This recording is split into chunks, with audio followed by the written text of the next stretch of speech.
بسم اللہ الرحمن الرحیم۔ آج کا ہمارا موضوع ہے فعل اور متعلقات فعل۔ میرے بعض عزیز طلباء و طالبات کو متعلق فعل سمجھنے میں دشواری ہو رہی ہے۔ دیکھیے، یہ بہت آسان بات ہے۔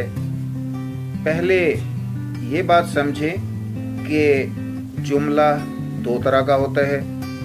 ایک جملہ اسمیہ ہوتا ہے اور دوسرا جملہ فعلیہ ہوتا ہے۔ جملہ اسمیہ جو ہے یہ مبتدا اور خبر سے مل کر بنتا ہے، یعنی اس کے دو حصے ہوتے ہیں، ایک مبتدا، پہلا حصہ مبتدا اور دوسرا حصہ خبر کہلاتا ہے۔ مبتدا ہمیشہ اسم ہوتا ہے، جبکہ خبر جو ہے وہ فعل بھی ہو سکتی ہے، جیسے زید آہستگی سے چلتا ہے۔ زید آہستگی سے چلتا ہے۔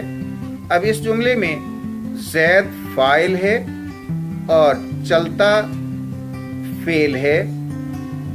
آہستگی سے یہ متعلق فعل ہے کہ اس کا چلنا کیسا ہے، یعنی آہستہ آہستہ چل رہا ہے۔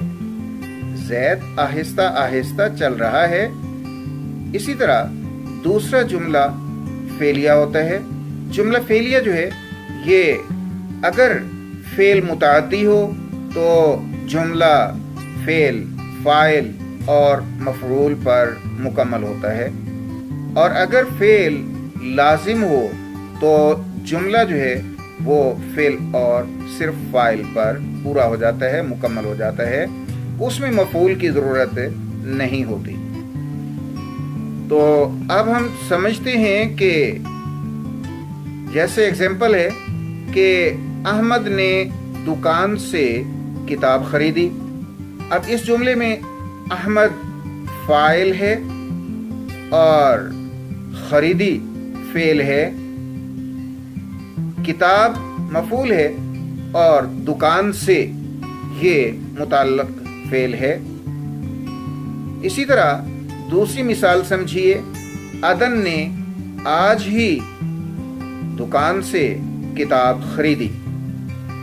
عدن فاعل ہے، آج ہی دکان سے متعلق فعل ہے، اور اسی طرح اس میں فعل جو ہے وہ خریدی ہے اور مفعول کتاب ہے۔